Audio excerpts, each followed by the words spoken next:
ભરૂચમાં આદિવાસી સમાજના જનજાગૃતિ કાર્યક્રમ દરમિયાન રહેવાદાસ મહંત દ્વારા ધારાસભ્ય ચૈતર વસાવાને ભવિષ્યના મુખ્યમંત્રી કહેવામાં આવતા રાજકારણ ગરમાયું છે, જેમાં તેમના દ્વારા ભવિષ્યવાણી કરવામાં આવી છે કે આમ આદમી પાર્ટીના ડેડિયાપાડાના ધારાસભ્ય ચૈતર વસાવા જે સમાજ માટે સતત લડત ચલાવી રહ્યા છે, યુવાનોને પણ પ્રેરિત કરી રહ્યા છે, તેમની લડતને ધ્યાનમાં રાખીને જે અલગ અલગ જિલ્લાઓમાં આદિવાસી જનજાગૃતિ કાર્યક્રમ થઈ રહ્યા છે અને ચૈતર વસાવા પણ આદિવાસી વિસ્તારોમાં છોટાઉદેપુર હોય, દાહોદ હોય કે પછી નર્મદા હોય કે ભરૂચ હોય તે અલગ અલગ જગ્યાએ હાજરી પણ આપવા માટે જઈ રહ્યા છે ને આદિવાસી સમાજને એક કરવાના પ્રયાસો તેમના થઈ રહ્યા છે। પરંતુ તે વચ્ચે ભરૂચના વાડિદ ગામ ખાતે પણ આદિવાસી જનજાગૃતિ કાર્યક્રમનું આયોજન કરવામાં આવ્યું હતું, જેમાં મહંત રહેવાદાસ પણ ઉપસ્થિત રહ્યા હતા અને તે દરમિયાન તેમણે સંબોધન કરતા જણાવ્યું હતું કે ચૈતર વસાવા એ ભવિષ્યના મુખ્યમંત્રી બની શકે છે। પહેલા તો તેમને વિડીયો સામે આવ્યો છે, એ વિડીયો જોઈ લો।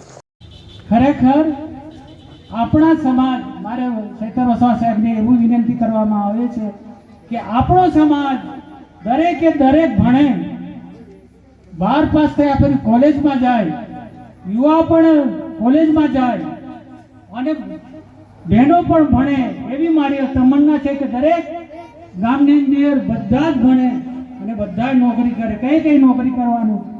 12 થયા પાસ થયા પછી નર્સિંગનો કોર્સ કરો, 2 વર્ષ 3 વર્ષ, ગ્રામ સેવકનો કોર્સ કરો, એન્જિનિયરનો કોર્સ કરો, પણ બે નહીં રહેવાનું।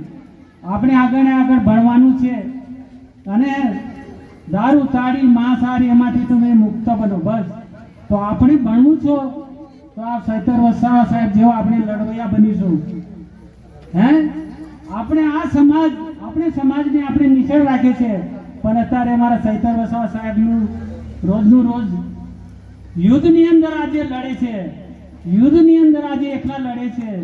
એવા મહાન પુરુષ, આ કે જેવા તેવા પુરુષ નહીં, જે પાંડવો અને કૌરવમાં લડતા હતા એવા પુરુષ ચૈતર વસાવા સાહેબ છે અને આપણા સમાજ માટે આટલું બલિદાન આપનાર મેં પહેલો પુરુષ આપણા ગુજરાતમાં જોયો હશે।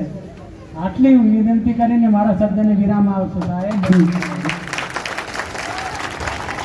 ખૂબ ખૂબ આભાર રહેવાદાસ સાહેબનો કે જેમને આપણને સાહેબના જે રોજ હાલ આપણે સાંભળ્યા હતા મહંત રહેવાદાસ, તેમના દ્વારા હાલ આ મામલે જે ચૈતર વસાવાને ભવિષ્યના મુખ્યમંત્રીની વાત કરી છે તેને લઈને અનેક પ્રકારની ચર્ચાઓ પણ વેગવાન બની છે અને આ દિવસોમાં ચૈતર વસાવા જે સતત પોતાના સમાજ માટે લડત ચલાવી રહ્યા છે, અલગ અલગ જિલ્લાઓના પ્રવાસ કરી રહ્યા છે અને આગામી દિવસોમાં સ્થાનિક સ્વરાજ્યની ચૂંટણી પણ આવવાની છે। તમામ ચૂંટણીઓને ધ્યાનમાં રાખીને પણ ચૈતર વસાવા એક્શન મોડમાં હોય તેવું પણ કહેવાઈ રહ્યું છે અને તે વચ્ચે આ મહત્વનું નિવેદન મહંત રહેવાદાસ દ્વારા આપવામાં આવતા અનેક પ્રકારની ચર્ચાઓ પણ વેગવાન બની છે।